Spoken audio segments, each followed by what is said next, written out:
Buenas tardes, boa tarde a todas as pessoas que aqui estão. Uma alegria imensa estar aqui com vocês hoje.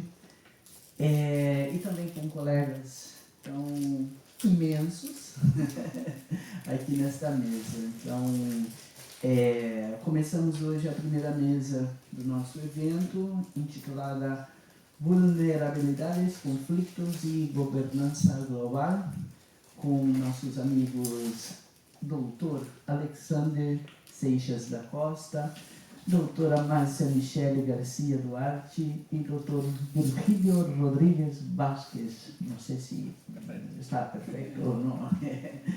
E para começar, só por uma questão de ordem, da direita para a esquerda, tudo bem? E vou aqui ler o currículo do meu amigo professor Alexander Seixas da Costa, professor associado de Direito Civil da Faculdade de Direito da Universidade Federal Fluminense, graduado em História pela UERJ e em Direito pela UF, é mestre em Direito pela UERJ, doutor pelo Programa de Pós-Graduação em Direitos, Instituições e Negócios da UF, membro do IDDFAM e da Comissão de Agronegócios, Família e Sucessões.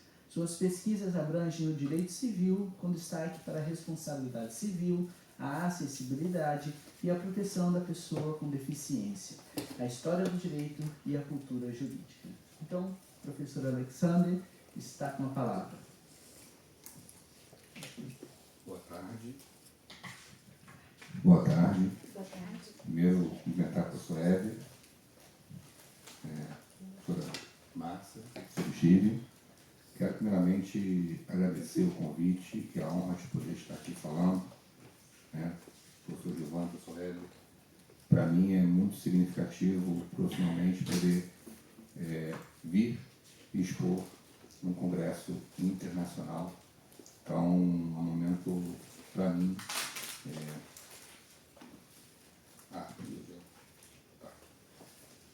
para mim muito importante e muito significativo. Então, primeiramente agradecer. Acho que esse é o primeiro ponto. Também parabenizar pelo evento e pela oportunidade que se dá para os colegas poderem fazer o seu caminho, falar um pouco sobre sua pesquisa. É um tema que eu comecei a estudar agora, nesse momento, da questão do ECA digital e a autoridade parental. Eu dou aula hoje na Faculdade de Família, Reais, Responsabilidade Civil e Pessoa com Deficiência. Então, no fundo, na verdade, o grande plano de fundo é pensar como que fica a tutela da criança e do adolescente nesse mundo que nós agora estamos vivendo. Acho que se vocês fecharem os olhos agora e lembrarem da infância de vocês, como que era a infância de vocês e como que é a infância hoje. Fecha o olho. Certamente, vamos falar sobre isso aqui. Por exemplo, só para ficar um pouco a brincadeira, tem brincadeiras hoje que as crianças sequer sabem, por exemplo. Então, a partir daí, temos um novo mundo. E a questão toda é como que era antes do ECA digital. E aí eu vou colocar 3 grandes normativas. Então, primeiro falar da Constituição 88, que ela vai estabelecer uma corresponsabilidade entre família, Estado e sociedade. E aí quando fala família, a gente coloca famílias no plural, não um tipo de família, mas qualquer tipo de família. Porque é o primeiro núcleo em que a pessoa, digamos assim, em princípio, tem proteção. Porque em alguns momentos, você pode sofrer violência na própria família. Da sociedade, e aí inclui sociedade, por exemplo, a própria academia, o papel que nós temos de alguma forma, trabalho de extensão, por exemplo, e do Estado, do poder público de proteger essa criança e adolescente, fornecendo educação, saúde, e todo tipo de direito que essa criança e esse adolescente têm efetivamente. Então, um primeiro marco importante seria, digamos, a Constituição 88. No outro marco, a legislação, que é o estatuto da criança, adolescente, perdão, é porque eu dou aula de pessoa com deficiência, então às vezes, né, sabe, o ECA, né? E o ECA, ele vai também chamar atenção para a proteção da criança e do adolescente. Tanto o ECA quanto a convenção, né, da criança vão trabalhar com 2 princípios cardeais, que é melhor interesse e proteção integral, né? Então, a criança, adolescente, ela deixa de ser, digamos, né, um adulto em miniatura para começar a entender que há os seus direitos, né? Eu tive a oportunidade de ir a ver e vi lá um quadro em que, por exemplo, era representado, né, uma criança, mas com a foto de adulto. Tá? Então, porque muitas vezes pensava que era essa foto. Não tirei foto porque meu celular acabou a bateria, mas registrou na minha memória. Então, é pensar, por exemplo, que essa criança, que esse adolescente, ele é um ser, né? Ele é um ser. Ele é um ser em construção.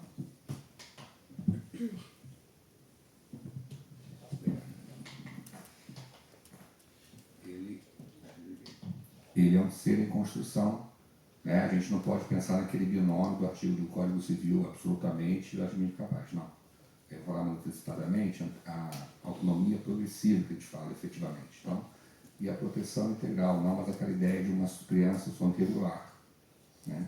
E um outro marco também importante é da Convenção sobre a Criança, decreto 99/790, né, que é um tratado internacional que muitas vezes é até um pouco deixado de lado, né, as pessoas não falam muito, né, que também vai falar sobre a questão da proteção da criança e do adolescente, e mais especificar, aqui eu coloquei em espanhol aqui, tá? Fui fazendo algumas coisas aqui. Mais especificamente, eu queria destacar o artigo 19, né?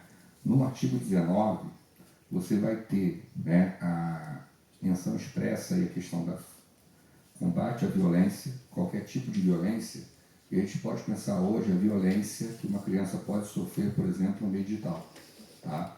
Então, embora essa convenção ela seja anteriormente esse mundo digital, né, ela pode e deve ser lida a partir desse mundo digital. E também a questão da prevenção, que eu falo mais à frente, inclusive. Por quê? Porque quando você tem uma violação de um dado dessa criança, é melhor você evitar que tenha essa lesão do que você buscar uma reparação posteriormente, porque a lesão já foi dada.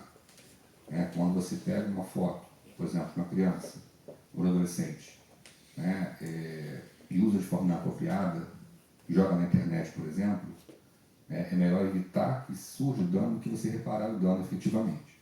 Então, me parece que, no primeiro momento, antes de falar da década digital, são 3 normativas importantes: a Constituição Federal, o ECA e a Convenção dos Direitos da Criança.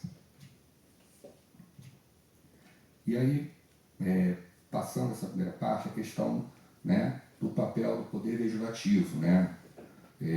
O ECA Digital ele veio de um projeto de lei de 2022, né? E digamos assim que ele ganhou um impulsionamento, vamos colocar assim, a partir, né, principalmente de um vídeo, né, sobre a adultização. Veja, é claro que o Poder Legislativo tem várias pautas, evidentemente, mas eu fico pensando assim, qual é o impacto que hoje tem a fala de um youtuber, por exemplo, né? Alguns já querem até colocar como uma espécie de profissão, né?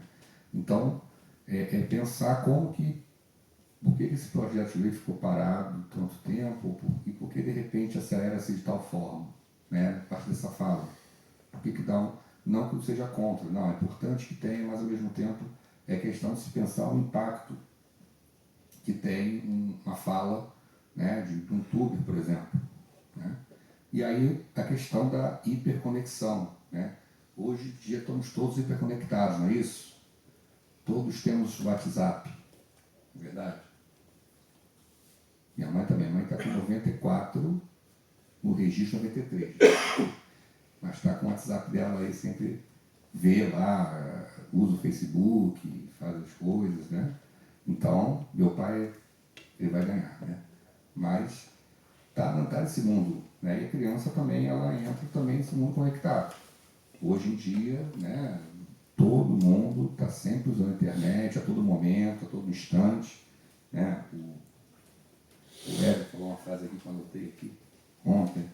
As crianças não usam o digital, elas se formam nele. Né? E aí eu falo exatamente, a grande questão é como que você vai lidar com esse mundo efetivamente. Essa conexão, ela vai aproximar, vai afastar pessoas, né? Qual é o seu impacto? Será que as pessoas hoje vão escrever cartas, por exemplo, no futuro? Se as pessoas vão saber o que é escrever uma carta, por exemplo? Né? Se eu perguntar aqui, quem foi a última vez que você escreveu carta para alguém? A última vez. É. Em papiro. Em papiro. Né? Só para pensar nisso, ou seja, então, porque é diferente quando você, uma coisa é escrever no e-mail, uma mensagem, outra coisa é você pegar a sua mão e escrever. Hoje já se fala que, até na questão da aprendizagem, né, isso tem um impacto muito diferenciado. Você pega a caneta, né, você pega a caneta e você vai escrevendo. É a cursividade.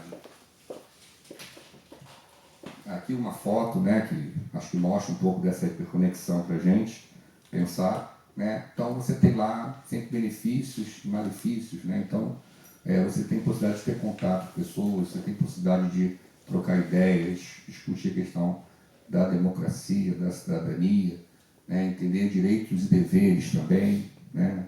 Entender o respeito ao outro, e aí você tem uma série de questões que você pode, nessa hiperconexão, né, trocar ideias, conversar, estudar sobre matemática, história, né, falar sobre cultura, mas também tem outros riscos também, né, como a questão, né, de crimes que são cometidos pelo mundo virtual, né.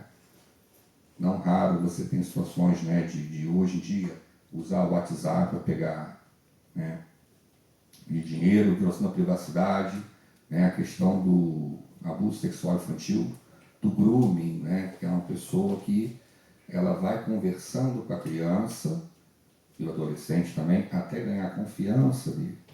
E depois que ganha confiança, começa às vezes a pedir uma foto mais íntima, né, se mostrando como amigo, geralmente dizendo que os pais são aquelas pessoas, né, que não compreendem ele. E aí quando ele tem essa situação, né, ele pode, por exemplo, vender ou chantagear, e essa criança fica no potencial vulnerável aqui, né? Eu pesquisei aqui um caso concreto, né, julgado aqui na Espanha, e eu só anonimizei os dados, né, não 2024, né, então botei lá ABC, XYZ, tá? Mas eu tenho o teor da decisão. Provavelmente no Brasil, né, da questão de justiça, talvez não tivesse acesso ao teor, mas aqui eu tive. E foi exatamente a situação de relação professor-aluno, né, que ele começou a conversar com vários alunos, né? Então, por exemplo, uma fala, olha, você não fala nada com seu pai, com a sua mãe, né, algum tipo de conversas, né, que não são apropriadas efetivamente para uma criança, adolescente. Uma tinha 15, outra tinha 13, né? E aí você vai ter um fundamento da decisão, né, a questão do quanto que tem a privacidade do Instagram. Quando você capta, né, um print, quando você capta o áudio de uma pessoa, por exemplo, isso tudo são privacidades, são dados pessoais, né, como ele vai mencionar aqui. E aí, no inteiro teor da fundamentação dele, também chama a atenção da vulnerabilidade dessa criança, né, com dificuldade de aprendizagem, né? Então, eu tive a oportunidade de dar aula de história, né? Dei aula de história há 14 anos. Dei aula no estado, né? 3 ou 4 anos, 3 anos, depois foram 14 no município, né? E, assim, é uma realidade que eu via realmente, né? Os alunos geralmente têm dificuldade de aprendizagem, têm uma pouca autoestima, eles se acham muitas vezes incapazes de conseguir. Então, naquele momento, o professor, ao invés de exaltar, ao invés de incentivar, né? Então, é uma realidade bem diferente, né? Então, dá aula para crianças que elas nunca tiveram, por exemplo, no Rio de Janeiro, capital, né? Então, elas falam, não, cara, você tem que estudar, você tem que... Eu às vezes cobrava muito, assim, porque eu queria que esses meus alunos tivessem a mesma oportunidade de disputar uma vaga na federal, né, enfim, ou no estadual, enfim. tivesse a mesma oportunidade, né? Tivesse o sonho, você fala, vamos estudar, vamos fazer. E muitas das vezes, né, o contra de fazer aprendizagem, né, ele tem aquela ideia de que, eu vou estudar para quê, eu não vou conseguir, isso é algo que não é tão acessível, né? Então, eu achei interessante que esse trecho da fundamentação que vai chamar a atenção da vulnerabilidade da criança, que nesse caso está potencializada pelas dificuldades que ela tem de aprendizagem aí, né? E aí chega ao Estatuto Digital da Criança e Adolescente, que a gente vai chamar aqui ECA Digital, né, para os próximos aqui, não é isso? E no artigo 4º, eu coloquei aqui num quadro comparativo aqui, a questão dos fundamentos, né, que vai se pautar muito os fundamentos do ECA, efetivamente, não poderia ser diferente, chamar a atenção do abuso e violência, e no inciso 5, a questão da autonomia e desenvolvimento progressivo. Por quê? Porque a criança, o adolescente, ele não tem que ser visto aquela lógica binária do absolutamente e absolutamente capaz. Ele tem que ser visto na medida em que ele vai ganhando, aos poucos, uma autonomia para decidir. Só que você tem que respeitar o tempo da criança, o tempo do adolescente, para poder fazer suas decisões, né? Também a questão da interface com o Estatuto da Pessoa com Deficiência, né? E aí, hoje, fala-se muito do modelo social, né? Ou seja, você não tem que ver a deficiência em si, você tem que verificar as barreiras que existem na sociedade. O problema não está na deficiência, o problema está nas barreiras. Se eu elimino essas barreiras, por exemplo, muitas vezes atitudinais, né? Exemplo tradicional que eu sempre falo é estacionar na vaga da pessoa com deficiência. O exemplo tradicional. Fala que é rapidinho, né? Então é rapidinho, mas ali naquele momento a barreira se dá para a atitude da pessoa. Então tem uma questão aqui de interseccionalidade, né? Da própria educação digital, né? Que é um desafio que tem que ser partilhado não só pelos pais, mas também pela sociedade, através da escola, né? Através dos trabalhos da escola, da educação, ser uma escola que não seja tanto quanto conteudista, que é importante o conteúdo, mas que possa refletir essa criança a reflexão sobre o uso do celular, sobre o uso dos meios digitais, né? E aí, chamar a atenção que o ECA ele vai, digamos assim, trabalhar um modelo mais proativo, ou seja, não é mais aquela ideia de violada, como foi do Marco Civil da Internet, inclusive o STF entendeu como é considerado progressiva, né? E aí colocou lá no rol aquelas situações que podem retirar independente de órgão judicial, só que muitas vezes, né, a lesão já houve. Então a ideia é, vamos procurar atuar para evitar que essa lesão venha. Porque cada vez que, por exemplo, você coloca uma foto, ou cada vez que uma criança sofre algum tipo de abuso, né, você está perpetuando aquela situação. Né? É o que o Júlio César Craveiro deveste. Né? Cada omissão pesa. Né? Então, pensar numa lógica de não fazer o máximo de prevenção, de evitar que aquele dano ocorra efetivamente. Né? E aí eu vou falar, né, especificamente da supervisão digital, né, que está ligado à autoridade parental, e mais especificamente sobre os jogos eletrônicos. Bom, a autoridade parental, no Código Civil, fala poder familiar. É um poder-dever. Poder-dever quer dizer o quê? No sentido de que eu exerço um poder voltado para proteger aquela criança ou adolescente. Eu não tenho aquela ideia do pátrio poder que tinha o Código 16, por exemplo, que o poder do pai, principalmente, era o poder que definia tudo. Não. Agora a ideia é de que a pessoa exerce o poder, os pais exercem o poder, ou responsáveis também, em favor da criança. E aí você vai ter, lá no artigo 16, a questão de você identificar e mitigar os riscos, né, e estabelecer um relatório de impacto. Por quê? Porque você começa também a atribuir responsabilidades a essas plataformas. Um questionamento que se coloca é né? Se forem pequenas plataformas, isso aí poderia, de certa forma, violar o princípio da liberdade de iniciativa, porque uma grande plataforma, né, para elaborar, mitigar risco, relatório de impacto, não teria o mesmo tratamento de uma pequena plataforma, né? Isso é um questionamento. Mas, ao mesmo tempo, eu penso que você tem que tutelar a criança ao máximo possível, né? E mesmo sendo uma pequena plataforma, ainda que ocorra algum tipo de desnível entre tratamento, essa criança tem que ser protegida efetivamente.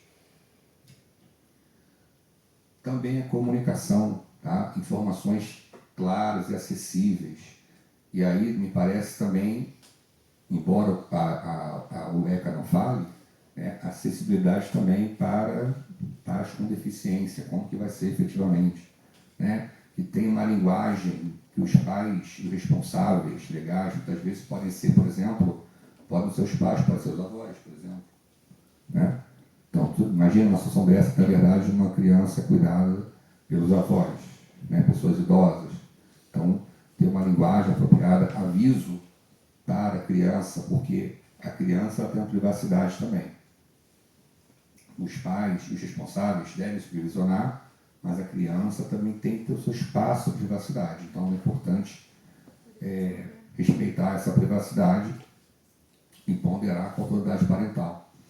E estabelecer a configuração padrão, por exemplo, limitação de tempo, é importante. Olha, quanto tempo essa criança está usando o celular?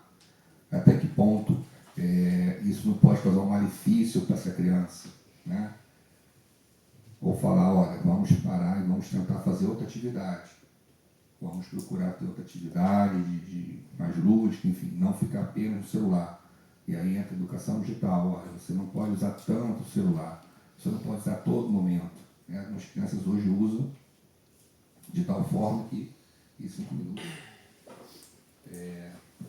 E a questão também das ferramentas, né? Algumas ferramentas como gerenciamento de contas. Então, verificar com quem essa criança está falando, esse adolescente, restrição de compras, porque você pode muitas vezes hoje comprar alguma coisa pela internet. Identificação de perfis adultos, que é um risco para essa criança também, muitas vezes. E, né, a questão da métrica do uso na questão da desconexão, né? Para a criança também ter um tempo. E para fechar aqui, que eu já estou no 21 aqui, a supervisão parental de jogos eletrônicos, né? Eu sou da geração do Atari, não sei se vocês lembram, né? Do Atari. 2600. Quando eu ganhei o Atari do meu padrinho e madrinha, tinha a filha do Froger, que era um sapinho que tinha que pular e chegar na casinha, né? Tinha um Google e tal, enfim, tinha uns jogos eletrônicos. Hoje, né? Não, você pode baixar, você consegue, mas os jogos eletrônicos mudaram. Não tem mais sapinho. Não tem. Então mudou efetivamente. Então é uma outra lógica, né?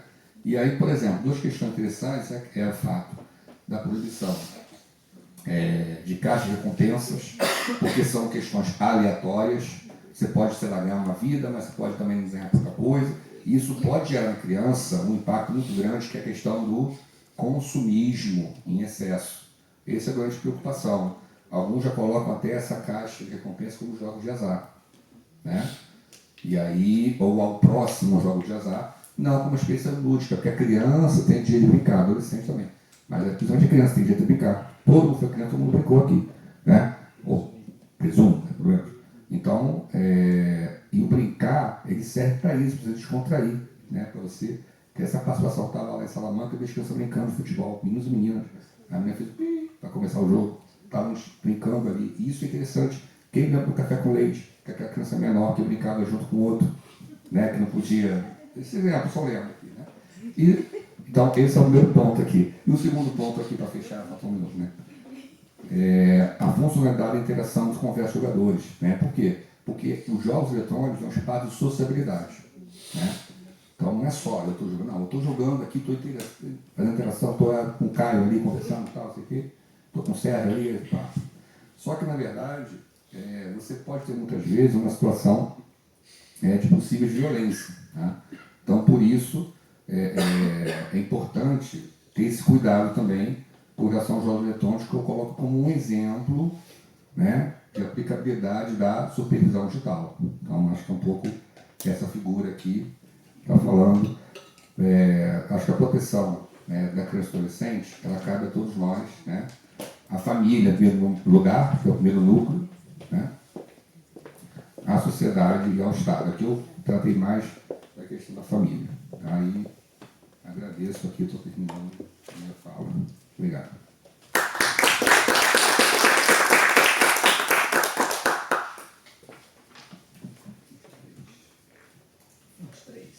Obrigado, Alexander. Talvez esse seja um dos temas mais urgentes também, em pensar aí no futuro das gerações, né, que já estão e que virão.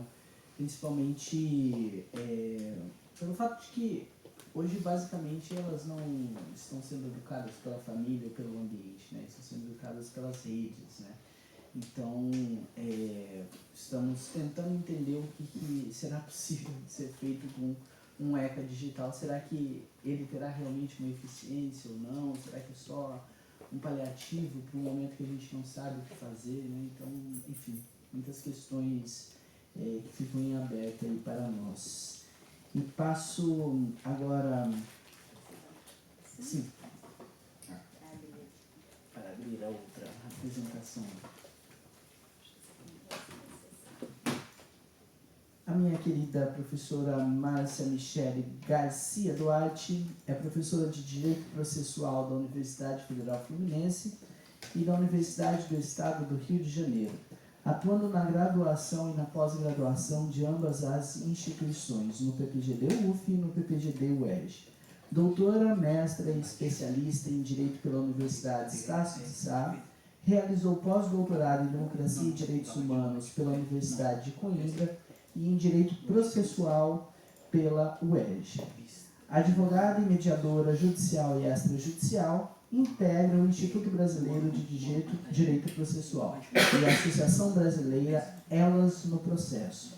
Suas pesquisas abrangem o direito processual, a desjudicialização, a justiça multiportas, a mediação e o impacto das novas tecnologias como os contratos inteligentes. Professora Márcia, seja bem-vinda, está com a palavra.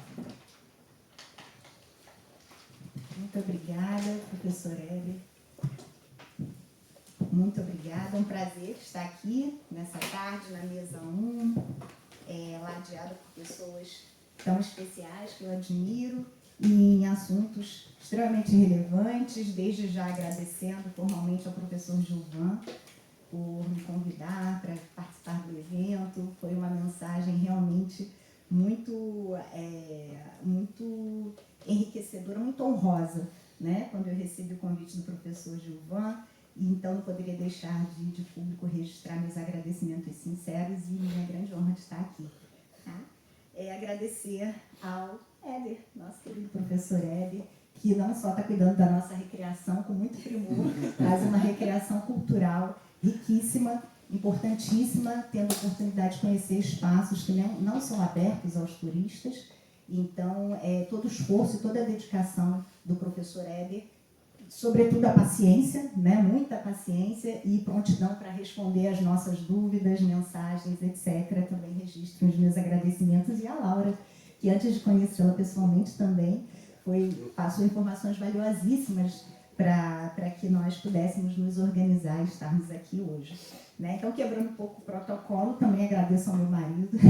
Ele vai ficar comigo por eu ter feito isso, todo mundo olhar para ele. Fotógrafo oficial do evento, mas é uma pessoa extremamente fundamental para que eu esteja aqui, né, nesse momento, não só tecnicamente, mas também do nosso lado emocional. Quem conhece a nossa história sabe como é visceral. O Leandro está aqui comigo e me acompanhar nessas loucuras, cada vez perdendo mais cabelo, como ele gosta de dizer.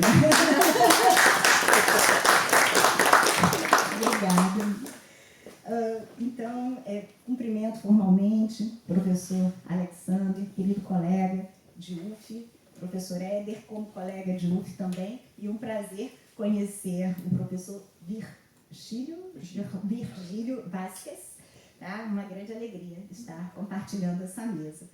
A proposta do nosso tema é refletir sobre a função social da mediação. Eu sou do Departamento de Direito Processual, como o professor Éder já indicou, né, na abertura.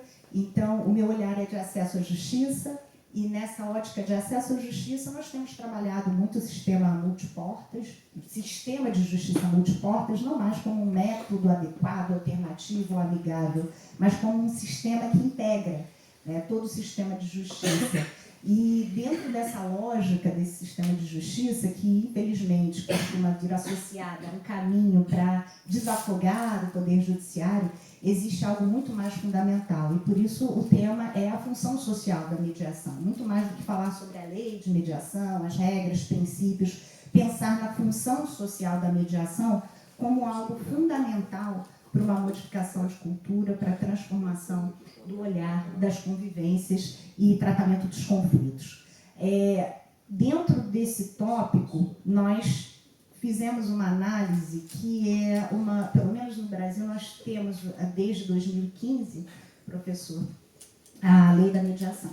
Tá? E essa lei da mediação, ela trouxe muitas reflexões sobre a mediação no contexto atual, incluindo o Código de Processo Civil, que também é de 2015. Então, nós temos apenas uma década de imersão na temática mediação, embora já tivéssemos outros modelos, ou a própria arbitragem, por exemplo, desde 1996, e a mediação sendo tratada desde 2010 pela Resolução 125 do Conselho Nacional de Justiça. Então, nós podemos dizer que ainda é muito, muito jovem a mediação no Brasil, com essa proposta de se perceber a importância da mediação para além de um mero espaço de conversa, de se tomar café, de beber uma água, de buscar informalidade e papear para buscar soluções. Né? Então, conscientizar que a mediação ela vai muito além de um bate-papo. É um instrumento importantíssimo de facilitação da comunicação e compreensão. O professor Alexander falou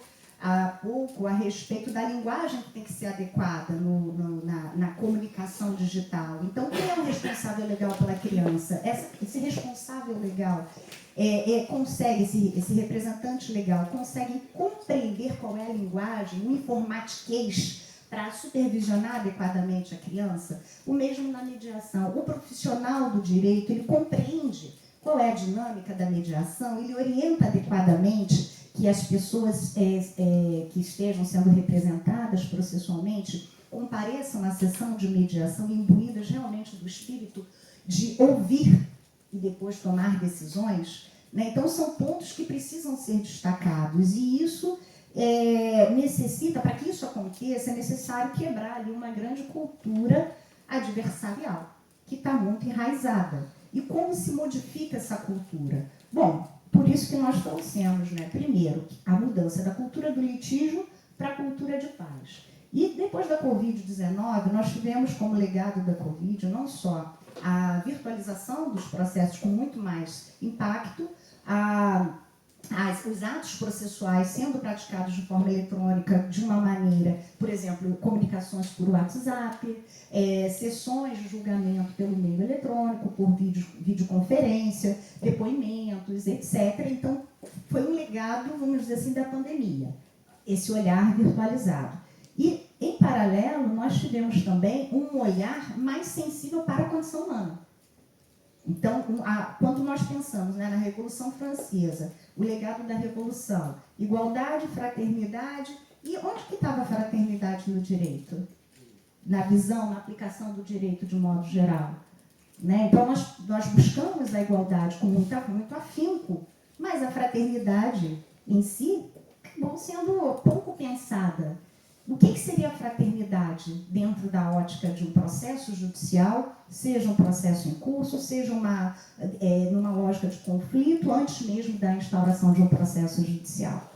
Né? Então, dentro dessa crise do paradigma adversarial, né, nós temos, na verdade, não dentro, mas como base, décadas de positivismo estrito, a cultura do litígio que conduziu ao colapso do judiciário, e o CNJ revela isso em números. Aliás, ontem saiu, né, o informativo do CNJ em números, Não sei se vocês... Eu tive a oportunidade de ver hoje pela manhã, ainda não pude apreciar adequadamente o material, mas, por exemplo, dentro do contexto de violência doméstica, que foi o que eu falei no evento da manhã, o gráfico está alarmante. De 2020 para 2025 foi uma crescente absurda de violência doméstica. Não falta legislação para coibir a violência doméstica.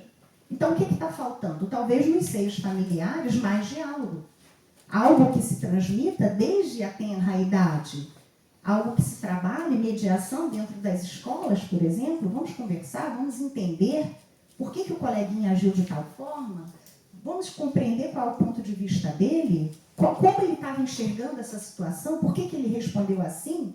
Né? Então, criar essa cultura de sempre mudar de posicionamento e tentar entender ou enxergar a ótica do outro pelo outro ponto de vista. Então, nós tivemos um sistema judiciário, hoje temos um sistema judiciário ainda que espelha um modelo paternalista, seja pelo próprio poder judiciário, vindo com aquela lógica da proteção e para onde eu corro, né, para buscar uma solução. Então, uma dependência, como se fosse um vício que se retroalimenta de dependência do judiciário, que alimenta essa cultura do litígio e da não autodecisão. Né? Então, eu preciso de uma decisão, porque é uma decisão que vem de cima e também afasta a minha responsabilidade. Quando eu faço escolhas, eu sou responsável pelas escolhas que eu elejo. Então, buscar o judiciário para me dar uma decisão e cumpri-la, afasta a minha responsabilidade. Eu sou apenas uma cumpridora. Tá? Então, mudar esse pensamento. Né? E pensar que dentro dessa justiça de massa, demandas de massa, judiciário atento aos números, atendimento às metas, nós temos, às vezes, uma produção de julgados que não se preocupam ou não entram, esses julgados eles não adentram as camadas mais subjetivas do ser humano, até pela impossibilidade quantitativa. E justamente é onde nós encontraremos os grandes problemas que retroalimentam os conflitos. Então, pensar em soluções, não, pensar em resoluções. E como que vem essa resolução? A partir do descamar ali, de remover as camadas e encontrar a essência dos quereres dos seres humanos que estão em conflito, notadamente nos espaços de família. Então, dentro do modelo multiportas, eu não sei se todos que estão aqui conhecem o sistema, de onde veio a expressão, né, que foi cunhada por Frank Sander, e nós temos várias portas para a solução de conflitos. Elas não competem entre si, naturalmente, algumas não comportam alguns temas, por exemplo, a arbitragem não comporta o direito de família, né? Mas nós temos, em alguns casos, realmente portas em paralelo para se escolher a que melhor atende àquela situação concreta. E quem vai fazer essa filtragem? Está aí o papel do advogado. O advogado público, o advogado do pueblo, que é o defensor público, né? Então, eles têm esse papel, porque a parte representada confia naquele advogado. Então, acima de tudo, vai ouvi-lo e confiar no parecer dele. E se ele já apresenta a mediação como um espaço banal, vamos lá, só tomar um café, vamos pedir para você fazer um acordo, aí você faz ou não faz, não pode ser visto dessa forma. Tem que orientar, olha, a mediação é um mecanismo sério, o mediador é treinado, ele é capacitado, ele vai aplicar as ferramentas que vão facilitar a comunicação e pode ser que, ao final, se construa conjuntamente algo que atenda aos interesses de todo mundo. Nem vamos chamar de acordo, porque acordo é muito técnico. Vamos falar uma linguagem que a parte possa compreender. E olha, você vai ser o protagonista, você vai ter a caneta do juiz na mão. O que vocês decidirem, construírem, o juiz vai homologar. Quer dizer, atendendo naturalmente, né, as regras de ordem pública, etc. Mas, assim, o fato é que vocês vão estabelecer os pontos e o juiz vai homologar o que vocês decidirem.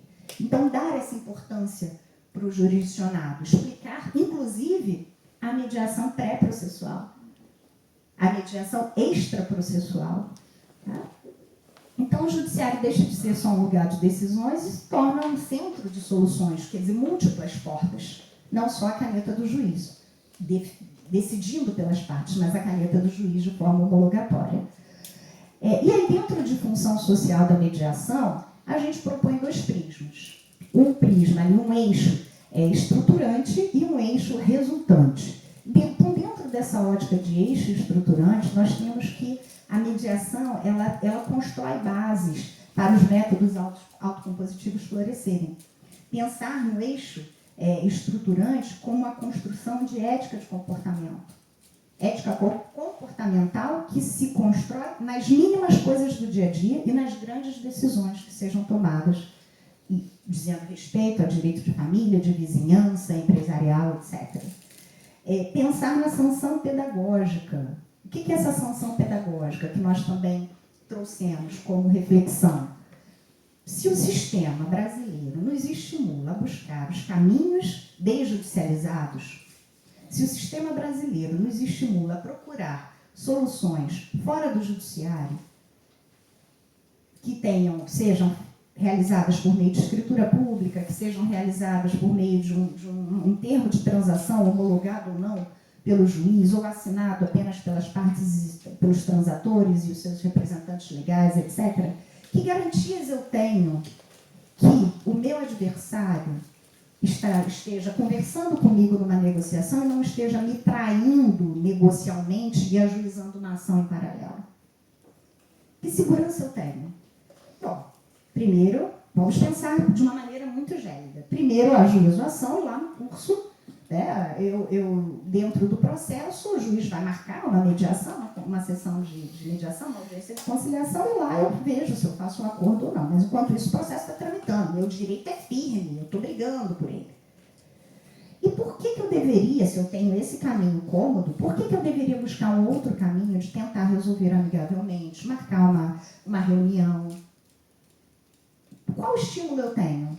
No judiciário brasileiro, no Rio de Janeiro especificamente, o estímulo econômico que eu tenho é a redução de 1/3 do valor das custas, se eu demonstrar que antes de ajuizar a ação, da taxa judiciária, perdão, eu tentei uma resolução amigável. Benefício econômico, ok.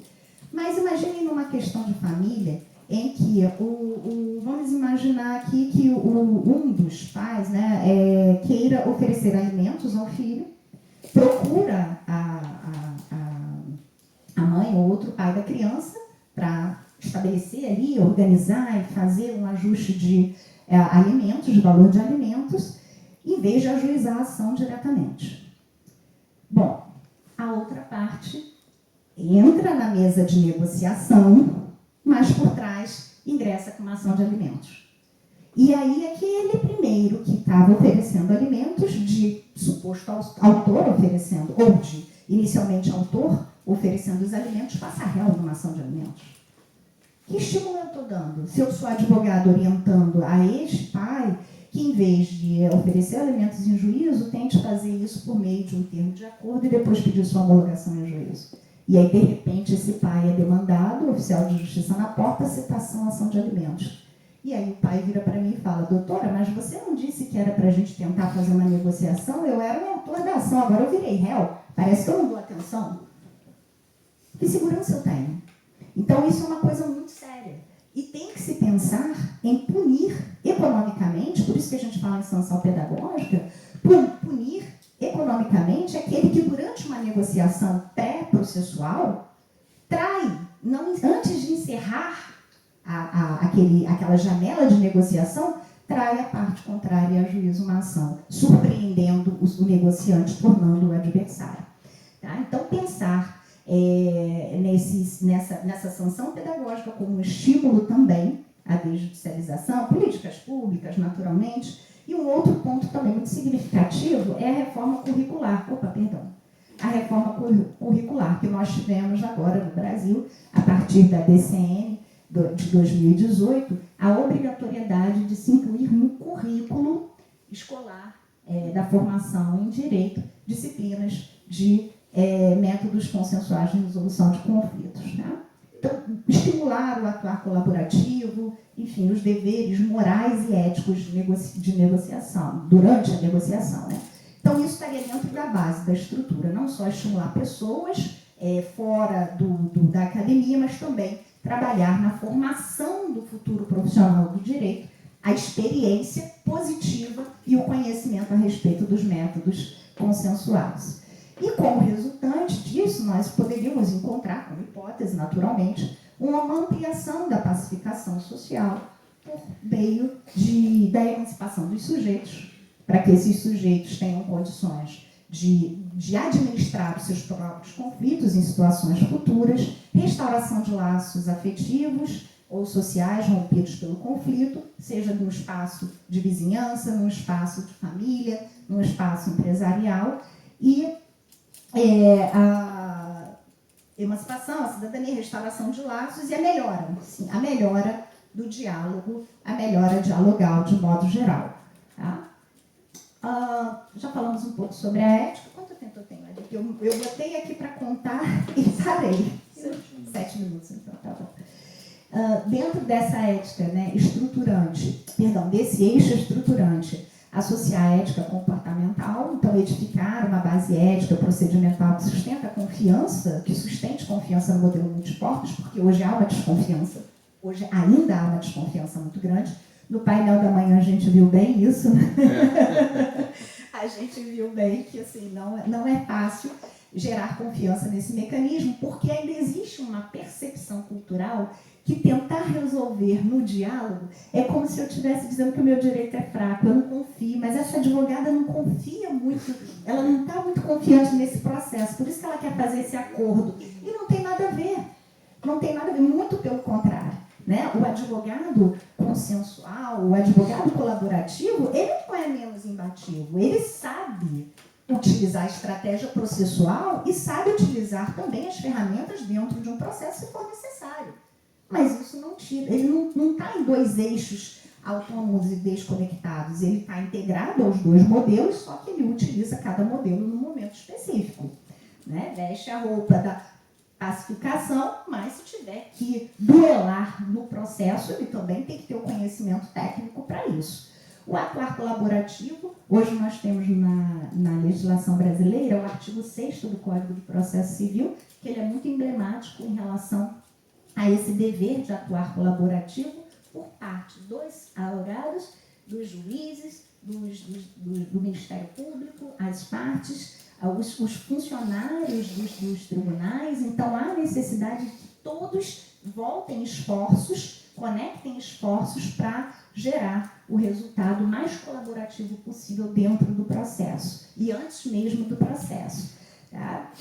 A ética comportamental, como antídoto à mentalidade de combate herdada pela prática adversarial, uma nova moralidade processual, o êxito não está em aniquilar o outro, mas em construir saída ética, e aqui vem a responsabilidade do negociador. A responsabilidade do negociador também está em dizer para a outra parte se está sendo adequado ou não aquele acordo. Se uma parte entender que a outra está tendo uma desvantagem, é dever de quem está na mesa de negociação reequilibrar e não aproveitar essa vantagem que se apresenta. A sanção pedagógica também eu já falei, né? Punir condutas processuais desleais, obstrutivas, que desvirtuam o instituto, tem uma natureza educativa, punitivo-pedagógica, vem associado ao princípio da boa-fé, ao princípio da cooperação, e repreende quem comparece sem real intenção de negociar e só tem interesse em procrastinar. Então, muitas pessoas se valem da sessão de mediação para adiar, ganhar tempo, procrastinar, né, dilatar, sem o verdadeiro querer negociar.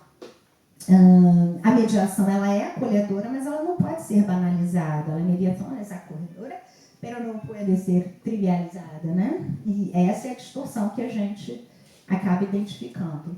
A evolução do ensino jurídico, já mencionei também. Então, a tradição adversarial formou gerações e gerações num campo de batalha. A consensualidade deve ser oferecida na grade curricular desde o início da graduação, cabendo ser integrada à teoria geral do processo. E nesse ponto, rapidamente, eu tive o grande privilégio de integrar tanto a reforma da grade da UF como a reforma da grade da UERJ. E em ambas a gente bateu nessa tecla com força que as disciplinas obrigatórias de métodos consensuais deveriam ser oferecidas concomitantemente à teoria geral do processo. porque não vale ensinar modelo adversarial ao longo de todo o curso e no final, no 10º período, oferecer métodos consensuais. Vamos conversar para resolver o problema. Então, a mente do graduando já está totalmente contaminada pelo modelo adversarial. E não é algo assim, ele tem que conhecer os dois em paralelo. As DCNs, que são as diretrizes curriculares nacionais, né, dos cursos, trouxeram essa obrigatoriedade das formas consensuais e trazer desde a graduação a escutativa, a empatia, a negociação, que o novo jurista, o novo profissional do direito, ele tem que ter essas competências. Teoria dos jogos. Quantos profissionais do direito entendem de teoria dos jogos? Quantos entendem? Quantos vão para uma negociação, realmente uma negociação calculada, bem refletida, sopesando pontos de vantagem, desvantagens, o melhor resultado possível, o pior resultado possível, bate na... quem conhece essa linguagem? Poucos profissionais, né? O eixo, dentro de eixo resultante, falando do estruturante, resultante, autoescuta, pensar que o conflito é apenas a ponta de um iceberg. Há muito mais elementos subjetivos e dentro da mediação nós temos um espaço neutro e seguro para autoescuta, escuta do outro, né? Abaixo de uma lide residem mágoas, falhas de comunicação e necessidades não atendidas. Então a mediação ela funciona como um porto seguro da narrativa da dor, a narrativa da solução, ou melhor dizendo, a resolução, né? Dentro de eixo resultante também, emancipação e cidadania, ruptura com o modelo do judiciário como pai decisor, a mediação educa em democracia, diálogo, tolerância, reconhecimento do outro, das necessidades do outro, soluções construídas pelas partes em cumprimento espontâneo, muito superior ao imposto, e a justiça material é prospectiva, olha para como seguiremos daqui para frente, né? Então, puxa essa reflexão, essa projeção de futuro. Ok? E aí, seria dentro do aspecto da jurisdição constitucional das famílias, teria uma grande aplicabilidade. Vou respeitar aqui o tempo que eu vou pular, até porque eu já acabei passando um pouquinho sobre essa importância nas reflexões de autovetor emocional, né? Não só nas famílias, mas também nas relações continuadas de modo geral. A violência doméstica, falei um pouquinho também sobre isso, principalmente os números da violência doméstica que estão no Justiça Multiportas de ontem, no Justiça em Números do CNJ de ontem. E qual é o papel desse advogado multiportas? Ele é o primeiro filtro, ele tem um passaporte para o coração do seu cliente, né? Então, mostrar para ele, explicar para esse cliente o que é verdadeiramente a mediação, para que o mediando ele sinta a importância daquele ato e realmente se volte para conseguir os melhores resultados. Então, basicamente isso, sim, no final, a interdisciplinaridade, então traz o gancho de psicologia, sociologia, ética, economia, incluindo a teoria dos jogos, como algo extremamente importante a se refletir nessa função social, e como considerações finais, o esforço tripartite, né? Então, algo que tem que estar dentro do espaço das universidades, na reforma dos currículos, tendo a consensualidade como um pilar fundamental, o judiciário, tendo dentro dos seus espaços também os caminhos de consensualidade, não só sendo salas disponibilizadas, mas verdadeiramente trabalhando com políticas, com informação sobre esses caminhos de desjudicialização, e os profissionais, que têm que assumir o papel de gestores colaborativos do conflito. E ser justo, centro judiciário, tá? Denominação em português, tá, ok? Se trata dentro do próprio Poder Judiciário. Tá bom? Então, o futuro da resolução com letra maiúscula, mais do que solução, está na força da palavra e do entendimento, né? Assim, pelo menos, a gente acredita e nesse sentido a gente vem caminhando dentro dos espaços de sala de aula naquilo que nos cabe falar. Muitas graças, muito obrigada.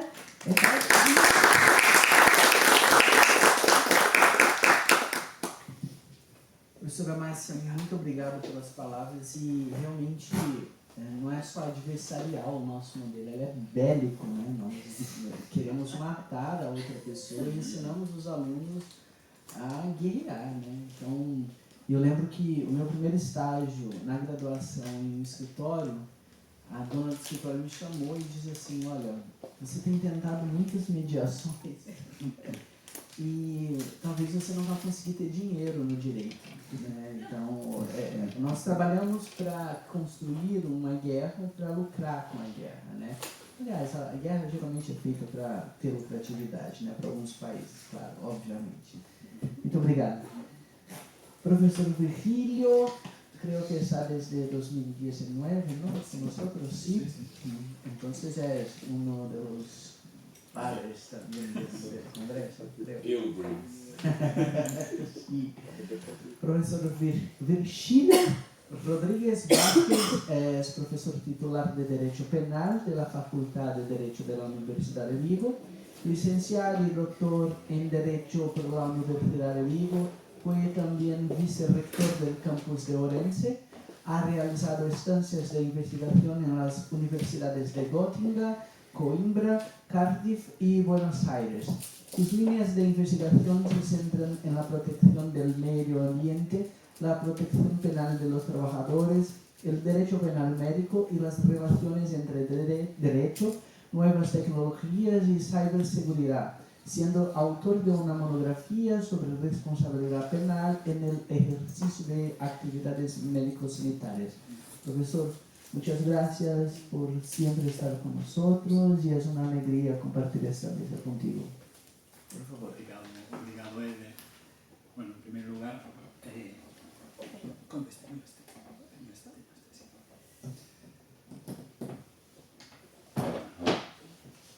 Ok, escucha, ¿no? Ah, no. Hay que... No, espera. Bueno, No. Hay un secreto aquí. permanecer. Sí. Bueno, Hay que muito perseverar. Muito obrigado, Eder, pela presentación, pelo convite, parabenizar os meus colegas de mesa polas súas presentacións e é un gosto partillar esta mesa con vocês e sí, parece que estamos gañando de momento a batalla o tempo porque estamos aquí desde 2019 en estes anos pois hai moitos avatares, a vida ten moitas pequenas luitas, non? E de momento, pois, o feito de estar xa significa moito. Eu quería agradecer moitísimo, especialmente a Gilván, pola confianza, por partillar este camiño xuntos e por o convite unha vez máis, un ano máis aquí. E desde logo tamén estender eses agradecementos a todas as persoas da organización e da dirección. Tamén un gosto coincidir aquí novamente con Clodomiro, que bueno, dende aquela pois prácticamente camiñamos xuntos neste seminario, ver outra vez a Elbe, estar outra vez con Laura, en fin, e con tantas colegas do Brasil e tamén de aquí da Galiza e de España que se reúnen pois ao redor desta fogueira de coñecemento que é este seminario internacional. Bueno, eu vou falar sobre a instrumentalización das vulnerabilidades humanas en relación co cibercrime ou cibercriminalidade.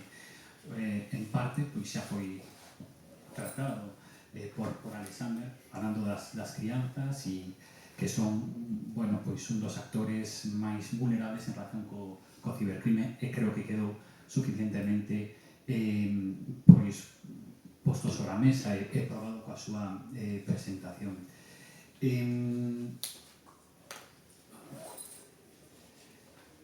Este é o conteúdo, o contido en galego, que vou tratar de expoñer brevemente, sintéticamente, axustándome, espero, o tempo dado. E, por suposto, aberto despois o debate. A primeira pregunta, a primeira cuestión é que é o cibercrime. Sintéticamente, podemos coincidir todos en que o cibercrime é aquela conducta criminal, a conducta que encaixa nun tipo penal na que o elemento das novas tecnoloxías, o factor das novas tecnoloxías, especialmente o uso de computadores ou por medio de internet, ten un papel esencial. E, polo tanto, hai unha coincidencia en dicir que para definir o ciberdelito ou o cibercrime o uso instrumental das novas tecnoloxías é un elemento esencial nesa definición, non? Dito isto, sobre o que hai coincidencia normativa e doctrinal, podese distinguir a súa vez hai cibercrimes que digamos que constituen o núcleo duro da cibercriminalidade, que son aqueles nos que non soamente se emprega instrumentalmente o elemento técnico ou tecnolóxico, senón que as propias tecnoloxías son o obxeto do delito, son sobre o que recae o feito delictivo.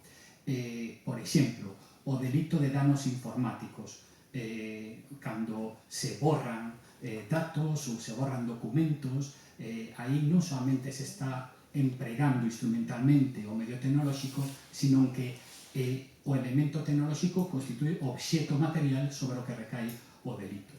E, por outro lado, fora dese núcleo duro, atoparíamos con cibercrimes ou ciberdelitos onde as novas tecnoloxías teñen un papel meramente instrumental. Por exemplo, os delitos contra a liberdade sexual dos menores ou delitos contra a intimidade, a imaxe, onde o suxeito activo, o autor do feito, emprega as novas tecnoloxías para cometer un feito que ten como obxecto outro tipo de bens xurídicos. Pesos persoais, por exemplo, dereito á intimidade, dereito ao segredo, dereito á liberdade sexual, etc. Cales son as principais modalidades de cibercrimes ou ciberdelitos que hoxe atopan a cubillos, atópanse, están, encóntranse regulados no dereito positivo pois español, brasileiro, colombiano, en fin. Aí aparecen algúns deses delitos, os accesos ilícitos a sistemas e bancos de datos, ou a violación da privacidade, o segredo, o sixilo das comunicacións, os danos, os que me refería antes, informáticos, ataques a sistemas de información, a explotación sexual de crianzas, o child grooming, antes facíase referencia, que é aquela conducta que busca enganar o menor para atraerlo e cometer actos de violencia sexual sobre ese menor. Despois, pois evidentemente, danos a propiedade intelectual e nun bloque aparte poríamos o ciberterrorismo. E aparecen no medio as fraudes electrónicas. Bueno, son a maioría de delitos, ciberdelitos ou cibercrimes. De todos os que aí aparecen, e algúns outros, vou colocar a questão, vocês qual creen que son, qual acham que pensan que son os máis frecuentes, os máis numerosos, os que se cometen máis en maior número? Quales creen que son os que están aí? Exploração sexual. Não? Fraude, estelionato Intelectual. Não? Não? Fraudes Bullying. eletrônicas. Bullying. Fraudes eletrônicas. Fraudes electrónicas. Cunha diferenza terrível. Se un vai ás estatísticas a cualquier país, mas, por exemplo, eu manexo máis estatísticas españolas, as fraudes electrónicas en cualquiera das súas modalidades cunha diferencia extraordinaria son os primeiros cibercrimes a nivel de calquera estado, a nivel global, a nivel internacional. Despois, en números moi inferiores, están outros delitos contra a intimidade, por exemplo, e o segredo das comunicacións, e efectivamente os delitos contra as crianzas, explotación sexual. pero as fraudes electrónicas estamos falando por centos de miles anualmente, ata o punto de que ese delito en particular, as fraudes electrónicas, podemos dicir que se atopa ao mesmo nivel de delitos clásicos, que non se realizan a través das novas tecnoloxías. E aquí aparece o que lles digo, as fraudes informáticas, as fraudes electrónicas son as que o que en España, no Código Penal español, se denomina as estafas, non? As estafas informáticas son as que máis se producen. Dos datos estadísticos hai algo que obvio, que é evidente, que todos podemos comprender intuitivamente, un crecemento constante da cibercriminalidade. E isto vai ser unha tendencia imparable, naturalmente. Pero despois hai algúns datos, como que acabo de poñer, de colocar, que seguramente a maioría da poboación non coñece. Respecto ás fraudes informáticas, as maiores fraudes informáticas que se cometen na práctica son as que se realizan a través de enxeñería social ou phishing. Eu penso que case todos alguna vez fomos vítimas ou, polo menos, quase vítimas dun delito de fraude informática a través de phishing ou enxeñería social. O correo electrónico que nos chega e nos comunica pois que debemos entrar na página web da nosa entidade bancaria porque requiren os datos, por exemplo. E, polo tanto, son fraudes electrónicas que siguen tendo o componente humano como elemento central para a súa execución. Por que? Porque buscan enganar a unha persoa, a un ser humano, non a máquina. Non a máquina. Por exemplo, no Código Penal español está tipificado, cualificado como delito, ademais desta fraude que é clásica, de época romana, do dereito romano, está tipificado tamén a estafa, a fraude exclusivamente informática, programação, emprego dun programa informático que rompe as barreiras de seguranza dunha entidade bancaria e executa unha transferencia. Aí o factor humano non xoga, non hai engano a outro. Pois a maioría das fraudes electrónicas realízanse a través de medios de enxeñería social. Enganan a unha persoa empregando medios tecnolóxicos. Outra cousa interesante é que e dedúcese do que dixemos, si a maior parte dos delitos son fraudes electrónicas, resulta que as principais vítimas destes delitos non son administracións públicas, estados, nin necesariamente grandes corporacións, sino que no día de hoxe son a cidadanía, son persoas de a pé, e empresas, e sobre todo empresas, pequenas e medianas empresas.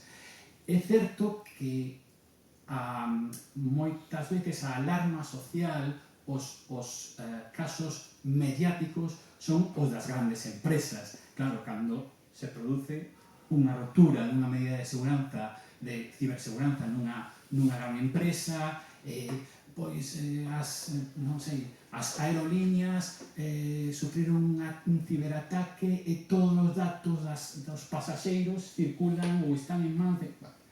Pero siguen sendo os cidadáns da pé as principais vítimas e as pequenas e medianas empresas. Por que crece o cibercrime? Pois seguramente todos e todas coincidiremos en determinados factores que explican, e non é difícil explicar por que crece. Para comezar, porque hai unha migración da toda a cidadanía e ademais nos últimos tempos acelerada a vida digital. Entón, pois ese é o escenario onde tamén se vai migrar o crime naturalmente, de xeito natural. Despois hai outros factores, claro, o anonimato da rede, e estamos pensando en persoas que teñen coñecementos medios altos tecnolóxicos, porque hoxe por hoxe unha persoa que ten coñecementos baixos é mellor que non pretenda cometer o delito a través de internet, porque o anonimato non existe. O anonimato da rede existe para quen ten coñecementos medios e altos e sabe empregar instrumentos tecnolóxicos que oculten, non? Quero dizer, se vocês deciden insultar a alguén, é mellor que non o fagan a través de Facebook. E isto que a veces a ciudadanía non comprende. Mellor non insultar a ninguén. Pero bueno. O baixo custo, as novas tecnoloxías permiten escalar rapidamente o beneficio da acción criminal. Con baixos recursos podo obter grandes rendementos económicos. E logo, bueno, pois claro, a capacidade de chegar a moitos lugares dende un determinado posto, non? Pero hai outro factor que ten permitido e seguirá permitindo, mentras non se corrixa, e ten difícil corrección, e isto ven vinculado co título da mesa, que é que a persecución, a loita contra a cibercriminalidade a través do instrumento clásico que é o dereito penal ten mala conxunción. Por que? Polo que aí aparece, que se di sinxeramente, o dereito penal construese sobre un principio, que sabemos todos o principio de territorialidade, vinculado á creación e á construción do Estado moderno, porque é unha manifestación da soberanía do Estado. Por lo tanto, tamén iso dá lugar a que teña uns límites de actuación fechados o Estado, a cada Estado en particular. Si isto é así, claro, toda a maquinaria policial, judicial, normativa vinculada ao dereito penal, as axencias de policía solamente poden actuar, en principio, nos límites do Estado, e atópanse cunha clase de crimes que non operan, non actúan, non se producen nese marco, nese escenario. A cibercriminalidade caracterízase por ser transfronteiriza. E isto é moi característico. Volvendo a enxeñería social, phishing, na maior parte dos casos, cando as vítimas están en España do phishing, os autores do delito non están en España, están fora, e operan desde fora. E isto é unha práctica moi habitual, e isto é un problema atendendo o paradigma actual do Estado e do dereito penal vinculado estritamente ao Estado e como manifestación da soberanía estatal. E as consecuencias tamén de todo isto, hai conflitos de xurisdicción. A vítima está en Brasil e o autor está na España. Onde foi cometido o crime, quen é a xurisdicción competente, dificultades prácticas no propio proceso de investigación dos corpos de policía. Claro, ten que haber unha cooperación, bueno, pero eso non sempre é sinxelo, nin hai mecanismos, nin hai entendemento. Este é un desafío, e este desafío é un oco por onde sigue crecendo e vai seguir crecendo de momento a cibercriminalidade.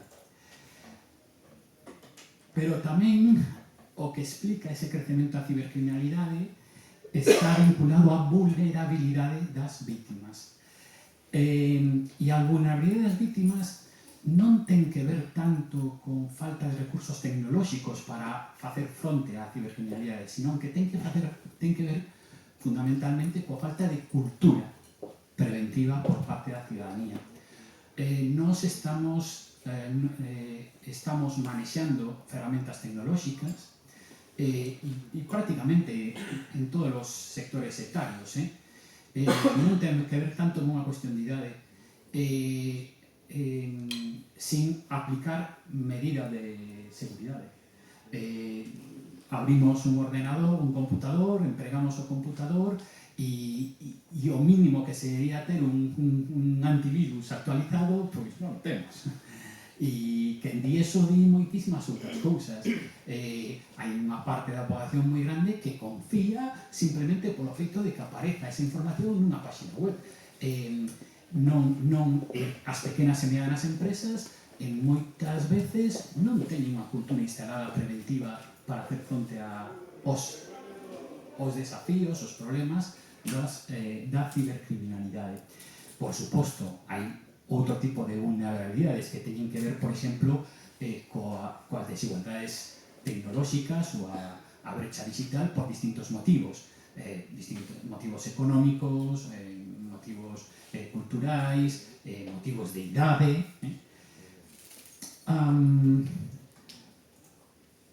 Cal é a resposta internacional?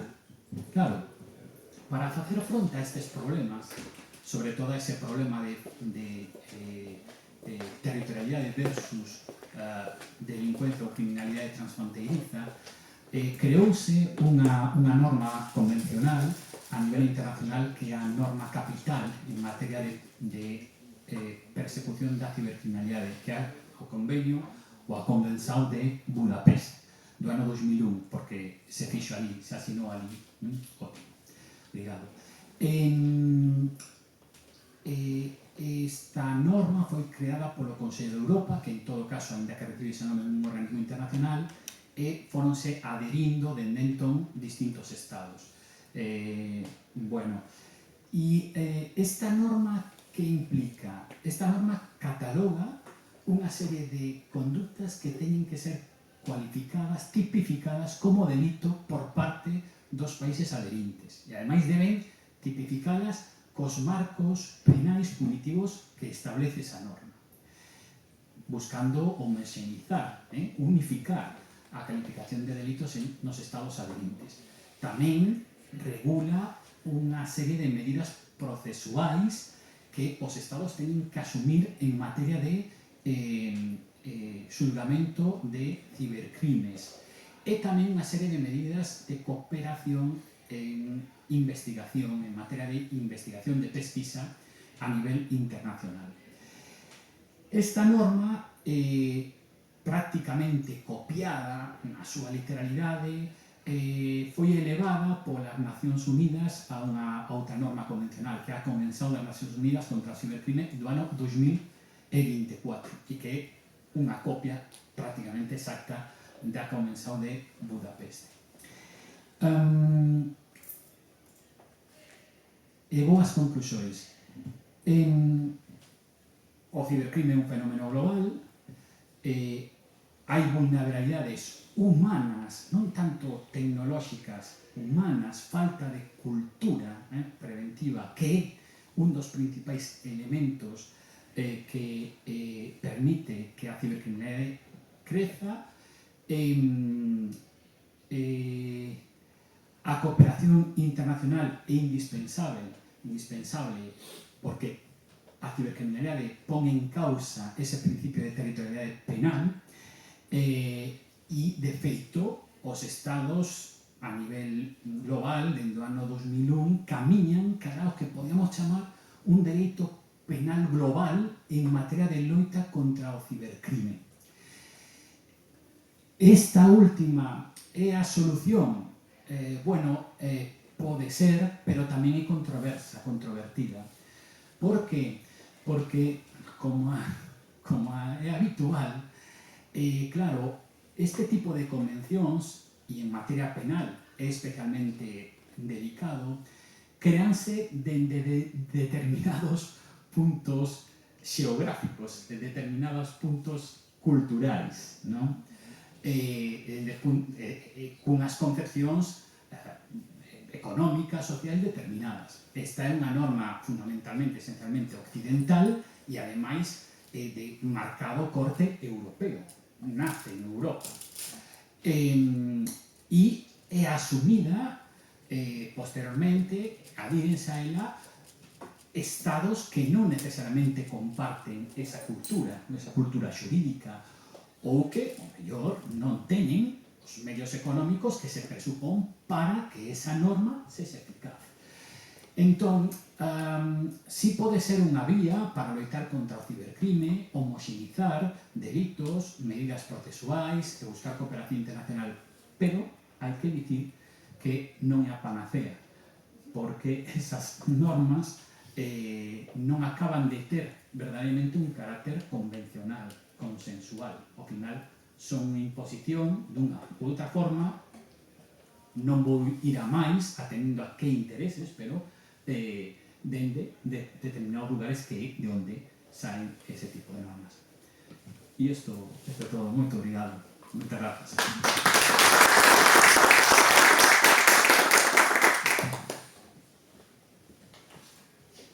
Bem, estamos diante também de um grande desafio, que é repensar a própria estrutura disso que nós chamamos de Estado e das relações entre Estados, né? Porque com esse processo de digitalização do mundo, nós modificamos o espaço, modificamos o tempo, modificamos a própria concepção do humano, de responsabilidade individual. Então o desafio realmente é gigantesco, né? Agradeço muito pela palestra e gostaria de ouvir vocês. Quem vai ser a primeira pessoa? Senhor Dr. Clodomiro Bonvati, nosso querido amigo da Universidade Estadual de Londrina. Só não gostei do senhor, tá? Do senhor, senhor doutor Dom Clodomiro. Daqui a pouco você fala que foi meu aluno, né? Daí você acaba de ver isso. Medieval. Em filosofia medieval. E ele já era velho na época. Giovana, você não fala nada que eu fui seu aluno, tá? Em primeiro lugar, parabenizar a mesa. E é interessante, né? Acho que a mesa reflete novamente toda a dinâmica das discussões que tem permeado os trabalhos aqui, não só aqui como também em Salamanca. O Alexander faz uma exposição que parece ter uma desconfiança do digital. Olha, tem o ECA digital, mas é para proteger as nossas crianças, mas no final você deixa escapar, né? É para proteger ou será que as nossas crianças, como disse o Éder, né, já estão sendo formadas nesse formato digital? A Márcia me parece que ainda tem aquela aposta no poder da nossa linguagem, né, com a capacidade do diálogo. E é interessante que quando você aponta o CPC, até eu e o professor Elvin tem feito essa discussão em Londrina, o novo CPC como uma forma de mudança paradigmática que recoloca a dimensão consensual, né, afastando essa questão mais dicotômica do próprio direito. E o que se vê, pelo menos na fala dos advogados e que a gente tem contato, é que isso não tem funcionado muito na prática, né? Tem um aspecto de mudança paradigmática, de cultura, como você disse, mas não necessariamente um alcance efetivo e de concretização na realidade. E o Virgílio nos deixa de cabelo em pé, né? Alerta, né? Porque, de fato, toda a criação de novos crimes a partir dessa tecnologia que a gente olha com uma certa desconfiança, né? E que aí implode a questão territorial, a questão do próprio Estado e as condições que nós temos para a resolução desses problemas. Na verdade, o que eu queria ouvir de vocês é o seguinte: então como que nós ficamos nesse cenário como um todo? Né? Nós vamos resolver, né, cybercrimes apostando num judiciário que tende a falar de resolução de conflito consensual, ou nós vamos apostar na educação de um sujeito digital que o Alexander tem um pouco de desconfiança? Enfim, como que é o encaminhamento dessa solução? Obrigado. Cancelar a sua pergunta? Está indeferida a pergunta. Mas alguém com alguma pergunta simples? Primeiro, Todas as mais as jovens. As mais jovens galegas, por favor. Não, imagina. Primeiro é agradecer e parabenizar a mesa. Uma alegria estar aqui com vocês mais uma vez, sempre aprendemos muito, né, reciprocamente. E, imagina, numa total pretensão, talvez e muito humildemente, tentar focar para o lado da educação, para a prevenção como uma medida fundamental de resposta a enfrentar essa realidade. Né? Pensar e discutir conjuntamente estratégias e metodologias educativas para a educação digital que possam permear a partir das pessoas e com as pessoas de diferentes realidades do que ela percebe como esse ser digital. Se ela se percebe dentro dessa construção do ser digital e a partir daí como ela se vê impactada. Digo isso porque, e aí já queria colocar a minha fala como um convite também a todas as pessoas que estão envolvidas nesse tema. Não é o meu tema direto de pesquisa, vocês sabem que eu trabalho em sustentabilidade, território, mas dentro da minha universidade nós ganhamos 2 projetos espanhóis a partir do Ministério de Direitos Sociais, Consumo e Agenda 2030, 2 projetos espanhóis exatamente relacionados aos videojuegos, aos jogos virtuais e a necessidade de educação, prevenção e reação temprana, como diz aqui, para prevenir o ciberacoso sexual de menores, ou seja, prevenir a violência sexual, a captação para a exploração sexual de menores. E aí, aproveitando essa fala, porque acreditamos, e dentro do primeiro projeto que foi aprovado, tanto que a gente conseguiu um segundo maior, e aí nesse maior que vem o convite de estender para além da Espanha essas discussões, no primeiro a gente defendeu metodologias ativas, construídas a partir, tendo como referência centros escolares, mas que pudessem envolver toda a comunidade escolar nesse processo de discussão de como podemos proteger as nossas crianças. Né? Então esse segundo vai começar a vigir agora, no seguinte ano acadêmico, e quem tiver interessado, com certeza, já deixa o convite para o professor Vigílio, já deixa o convite especialmente também para o professor Alexander, que estão mais diretamente relacionados a esse tema, para a gente conversar e dialogar do Brasil e Espanha. Tá? Me estendi muito, perdão. Obrigado, Laura. Agora o senhor catedrático doutor Gilvan Luiz Hansen, medalhista. Sem correr, ele é medalhista. Parece que não. É difícil falar numa plateia que você tem imortais como o Clodomiro da Academia Londrinense de Letras e Ciências, então, mas a jurisdição vale só para o município, tanto quanto a jurisdição penal vale para os territórios. 3 questões para cada. Parabéns, muito obrigado a possibilidade de aprendizado aqui e a capacidade de síntese de problemas tão complexos. Alexander, da época que você manejava nos joguinhos os sapinhos, seus pais, de alguma maneira, prepararam você para o enfrentamento da dureza da vida. E quem te conhece, como eu a conheci e passei a admirar como ser humano, sei que você criou uma couraça para superar as suas dificuldades, os seus problemas, quer dizer, criou essas couraças. O problema é que talvez a nossa geração tenha criado filhos super protegidos para não enfrentar o não, para não enfrentar as dificuldades, os fracassos do cotidiano que fazem parte, né? Eu estava vendo uma entrevista do Federer, ele disse, já aposentado, ele foi e é o que é, no meu entender, o melhor jogador junto com o Nadal de todos os tempos, mas ele disse assim, se eu vou somar os sets, os games que eu perdi e os games que eu ganhei, mesmo sendo multicampeões, eu ganhei 30% dos games que eu podia, né, que eu podia ter ganho nessa trajetória. Então, se alguém vai olhar simplesmente a estatística, eu sou um fracasso. Por que tem a ver com o seu tema? Nossas crianças não estão preparadas hoje para o fracasso. E muitas vezes no jogo você tem a coisa do perdeu. Bom, reseta e começa do zero, como se nada tivesse existido.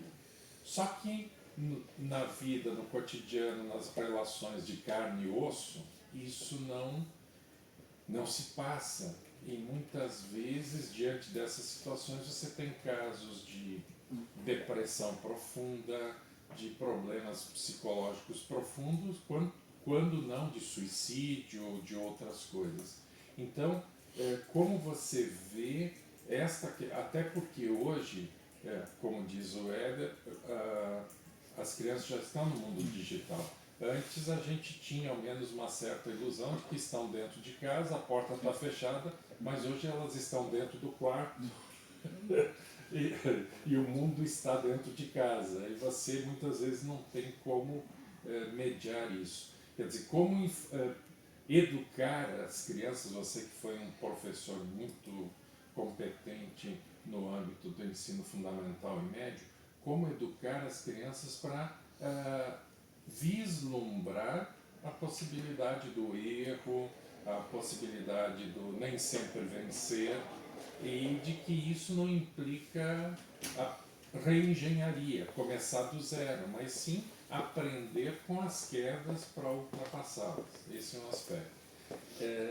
Márcia, você trabalha essa questão e eu fiquei fascinado com essa discussão da resolução de conflitos numa perspectiva dialogal, consensual, etc.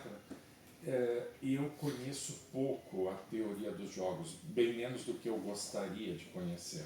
Mas a sensação que eu tenho da teoria dos jogos é que ela é baseada numa racionalidade estratégica e que um jogo sempre tem que ter um vencedor ao final, né? Então, me parece, pode ser preconceito meu, mas a teoria dos jogos para mim está ligada sempre a uma perspectiva liberal de ler o mundo, não uma perspectiva habermasiana, discursiva, argumentativa. Não busca o consenso, busca o acordo e a vitória. Eu vi que você utiliza a teoria dos jogos também como um referencial. Eu gostaria de te ouvir se não há uma certa contradição nisso, ou que viés de leitura da teoria dos jogos você faz que te leva a vê-la como uma possibilidade de acréscimo a isso. Não sei se eu me fiz claro. E com relação a Virgílio,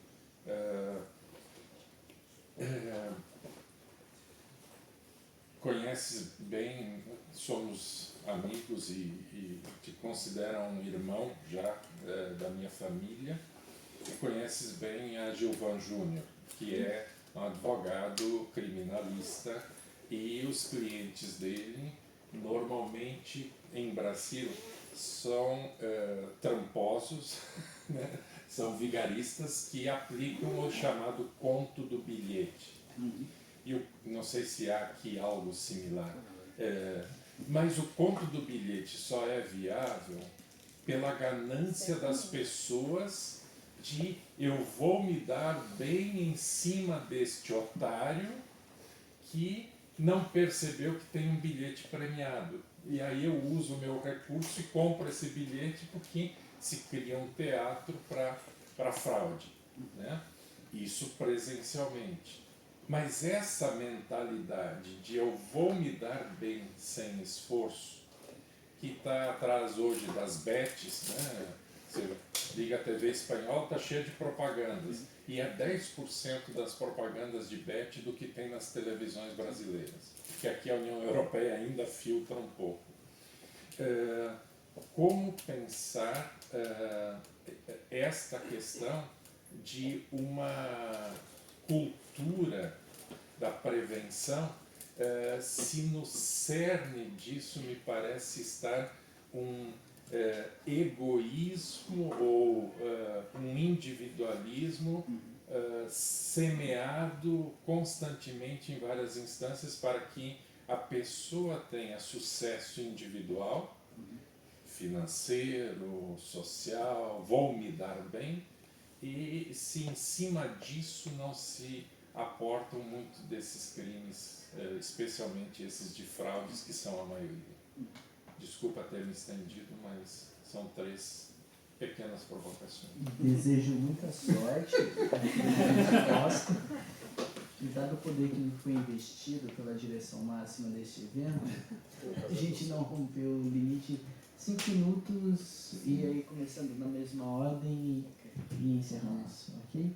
Tá ótimo. Primeiro agradecer as colocações, professor Clodomiro, Laura, professor Gilvan. Na verdade, não que eu tenha desconfiança da época digital, né? Ou seja, a própria convenção da criança já falava na proteção contra os casos de violência, né? Acho que a época digital ele vai reforçar, né, efetivamente. As crianças se formam no meio digital e aí a grande questão é como que esses pais, muitas vezes, não cumprem com o dever de educação. Quando eu falo do dever de educação, educação no sentido amplo, né? Não apenas a matricular a criança, né? E deixando também para o Gilvan também, procurar conhecer o projeto político-pedagógico. Você perguntar se na escola todo mundo corre, ninguém sabe, né? Então, como que a escola está trabalhando efetivamente a questão do ambiente. Eu não cheguei a comentar aqui, né, por exemplo, aqueles jogos tem um problema muito sério, que é a violência contra as mulheres em jogos, por exemplo. Né? Então, fala assim, olha, existe um jogo, como eu falei, eu vi as crianças brincando lá na praça, meninos e meninas jogando futebol, e brincando, se divertindo. E, infelizmente, você tem no mundo virtual essa situação de violência. Por quê? Porque muitas vezes isso é passado, não é discutido, a escola às vezes ainda fica muito preocupada apenas em reproduzir um conhecimento, precisa saber muito matemática, sim, português, estou discutindo isso, mas você tem temas transversais. Então, antes, talvez, de educação digital, a educação no sentido amplo, né? Educação no sentido de, né, vou parar meu carro se eu atravessar a rua, por exemplo, né? Eu vou jogar isso no lixo, vou colocar o carrinho no lugar ali, não vou deixar no meio da vaga. Então, a partir dessas pequenas atividades, para poder chegar, porque muitas das vezes, falando para o Gilvan aqui, os pais não têm essa percepção e tem que falar para o filho, olha, filho, você vai perder. Só sabe ganhar quem perde. E derrotas são inerentes à nossa vida.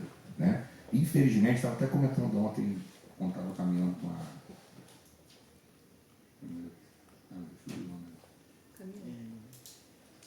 Não sei.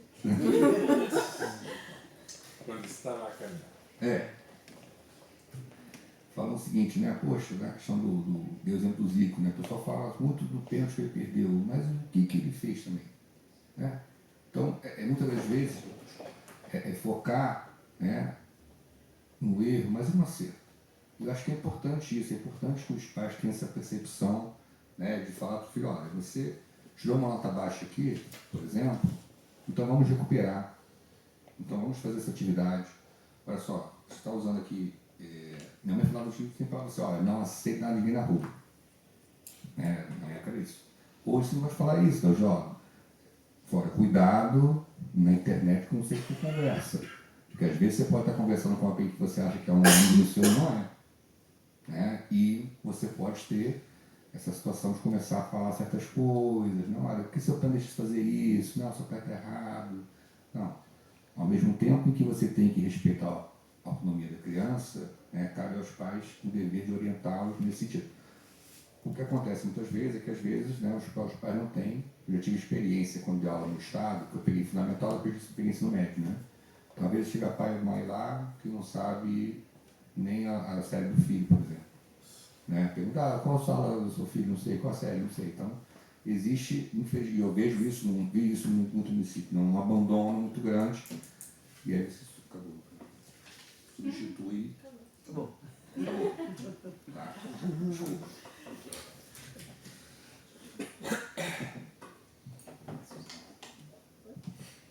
Bom, obrigada pelas provocações. Vou começar respondendo que na verdade não foi uma pergunta, né? Você fez um comentário em relação aos benefícios econômicos para o advogado colaborativo. E isso acaba sendo uma dúvida muito recorrente dos alunos na graduação, né? Professora, como ganhar dinheiro? Né? Tem como ganhar dinheiro, sim.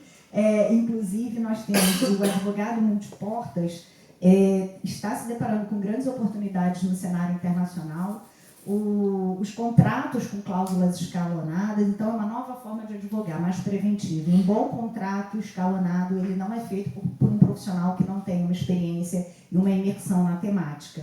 E conflitos de família, de grande poder econômico, estão indo para a mediação privada. Tá? Então, muitas câmaras de mediação privada estão tratando de divisão patrimonial, etc.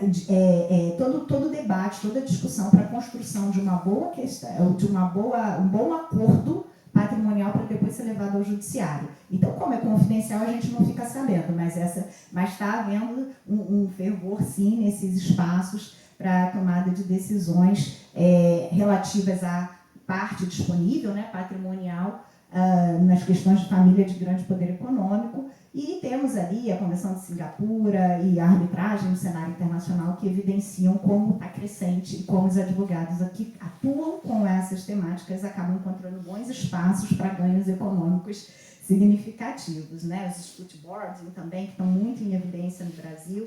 Em relação à provocação do professor Claudomiro, é uma pena assim, que nem todo advogado tenha tido a oportunidade de experienciar uma boa sessão de mediação. Inclusive, nós tivemos uma situação concreta, pouco antes de vir para cá, que nos garantiu mais canhas, né, que foi um caso que já tramitava no judiciário há 20 anos. Uma execução tramitando há 20 anos, tá? E nós fizemos um acordo que não... Mas é bom sabermos que o acordo não se resolve em uma sessão. É importante pensar, refletir sobre todos esses pontos e fazer um acordo amadurecido. E esse processo estava numa fase interessante, que é a penhora de um bem, já é evidente, na mesa do juiz para o juiz determinar a penhora do bem. Inclusive, tinha alegação de fraude à execução. Então, um processo que, para os exequentes, olha, já está tudo ganho, para que eu vou fazer um acordo agora? Né? E foi justamente o melhor momento para o acordo, porque a parte adversária, a parte executada, estava muito fragilizada, estava realmente com os ouvidos abertos para sentar à mesa e negociar. Foram meses, a negociação foi iniciada em janeiro e se encerrou na semana que a gente estava vindo para cá, por isso que eu disse que foi bom, porque apesar de nós estarmos com a faca e o queijo na mão, ainda era um processo que poderia durar mais 5 anos. E a gente fechou uma negociação com uma boa redução, o acordo foi uma redução bem significativa, mas o pagamento foi feito de uma forma muito abreviada e isso foi vantajoso para os exequentes. Então, pensar, né, os advogados conhecerem esses outros caminhos, porque nem sempre, quando a vantagem processual se mostra mais evidente, aquele que está na vantagem vai ter o interesse ou seria mais importante para ele prosseguir com o processo. Pelo contrário, ali é a hora de sentar, negociar e abdicar de algo, porque abdicar não,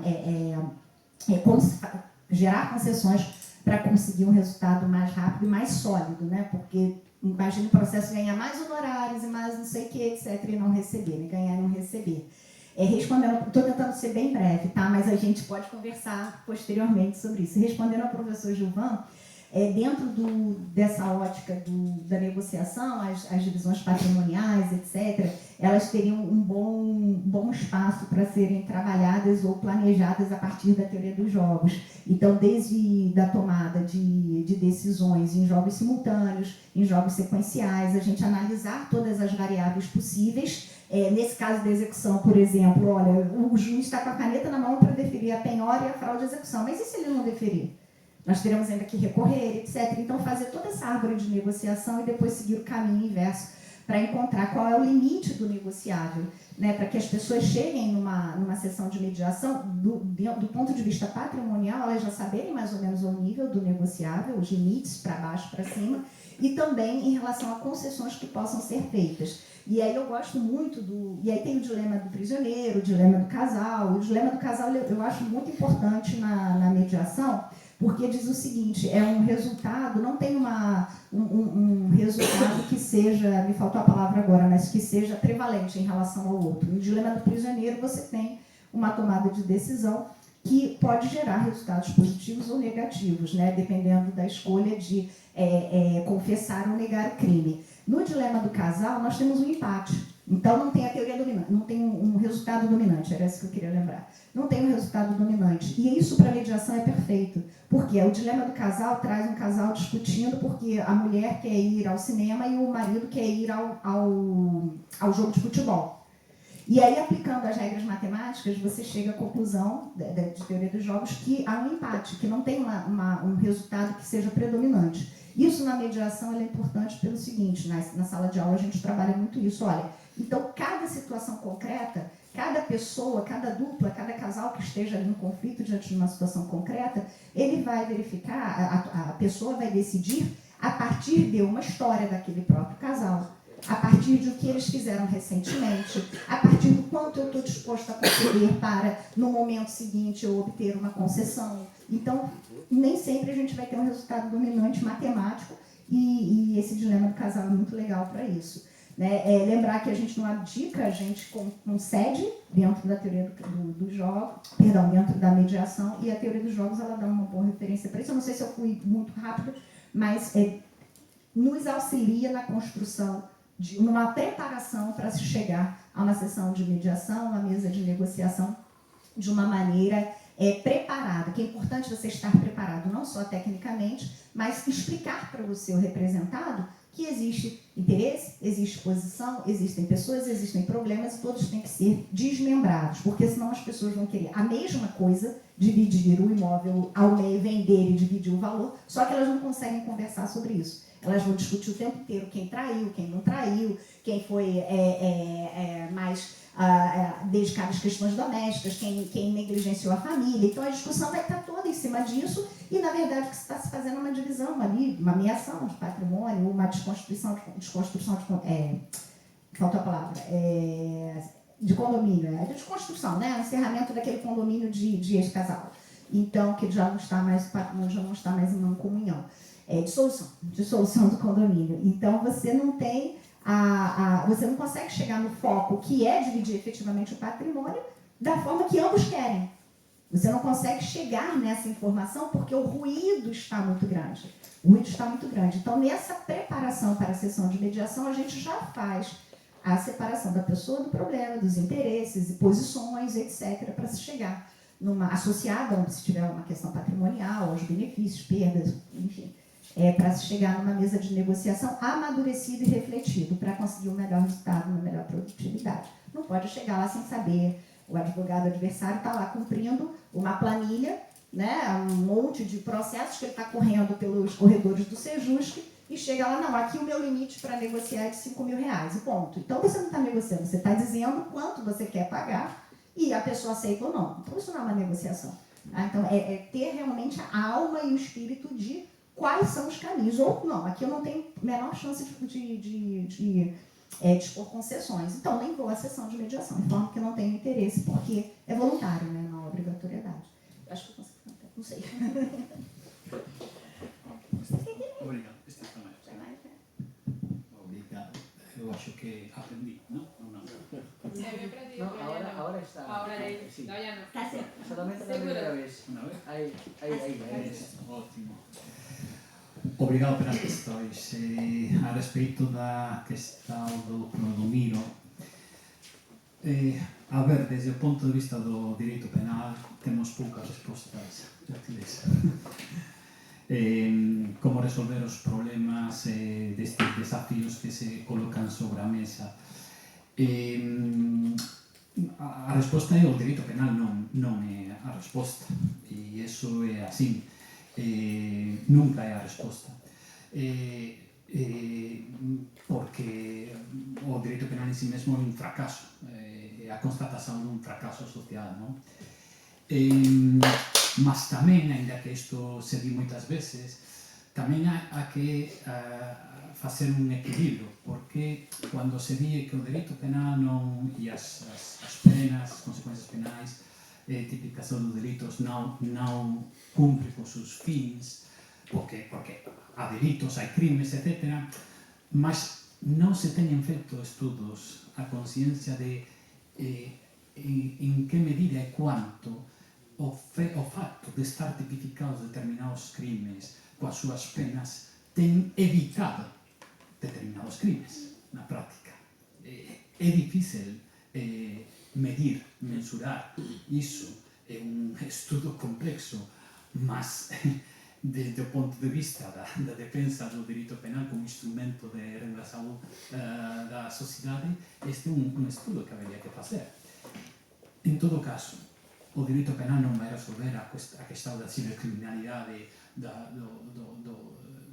pois, igual que non resolve, non dá resolvido outras questões. É unha vía fácil, é unha vía económica, é unha vía populista, mas non é a vía. A vía está no que non se nomeaba sempre, que a vía educativa, a vía de prevención, a vía de creación dun cidadán ético, con consciencia do outro, naturalmente. Se iso se constrói profundamente, o direito penal irá cada vez adelgazando máis. Esa debería ser a tendencia natural dunha sociedade que evolúa cara a unha sociedade máis humana e humanista.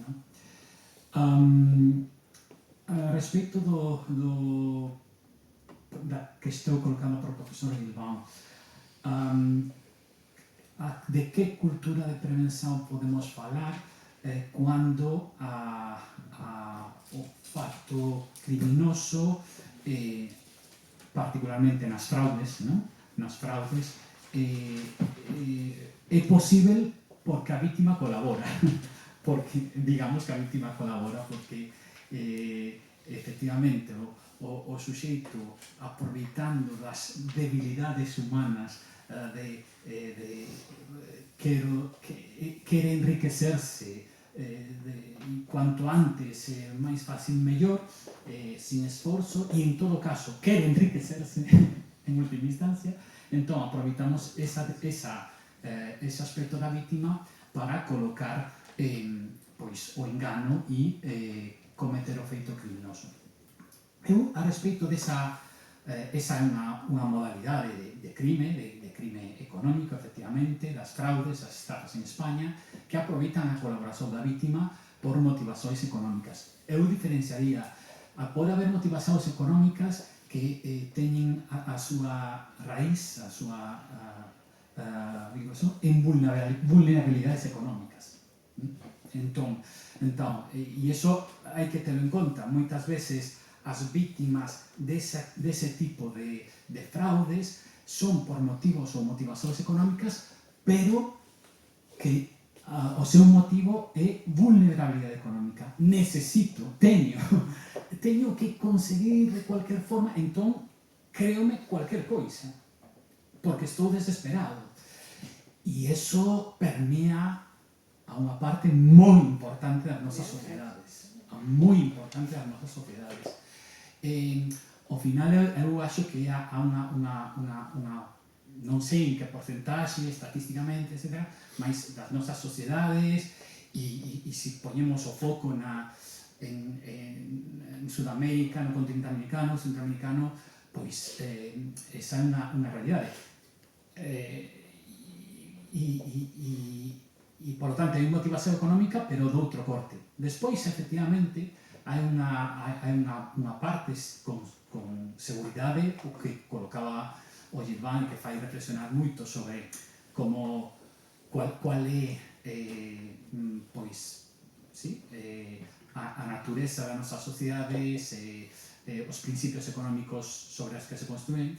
Bueno, pois evidentemente hai unha parte das vítimas que teñen motivacións económicas de outro tipo, que teñen unha motivación económica perversa, unha ambición de querer, que, por lo tanto, coincide na súa motivación co victimario, co criminoso, que é paradóxico, non?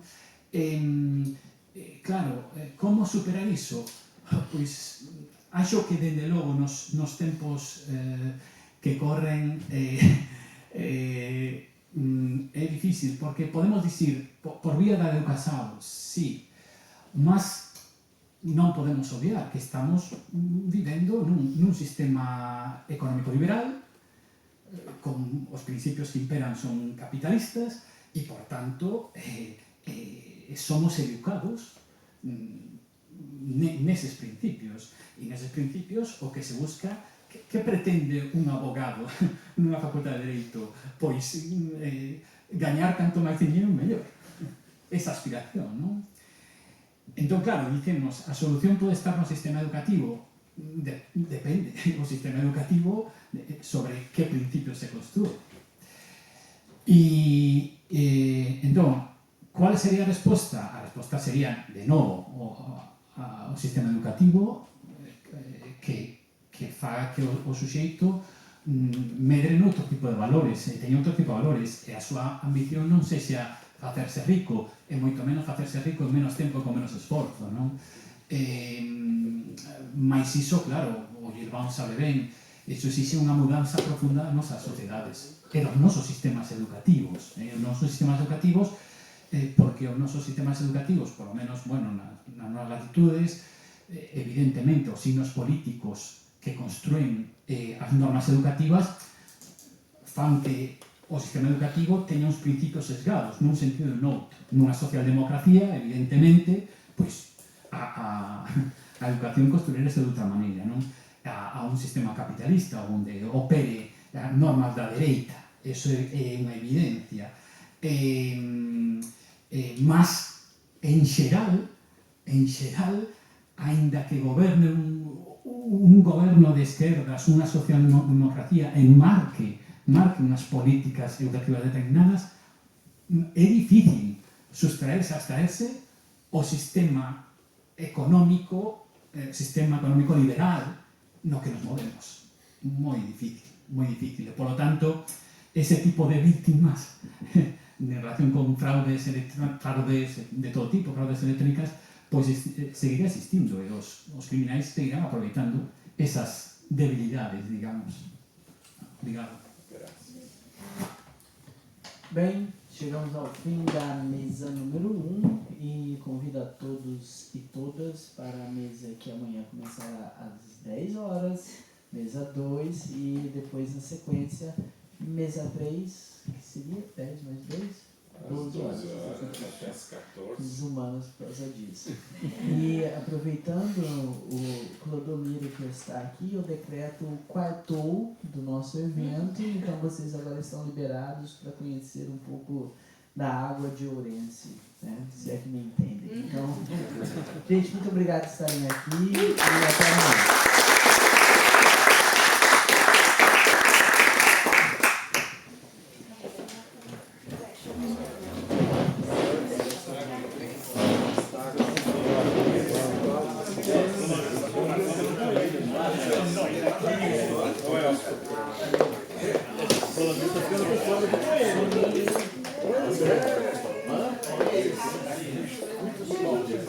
Ah, se a dona Michele escuta uma fala dessa.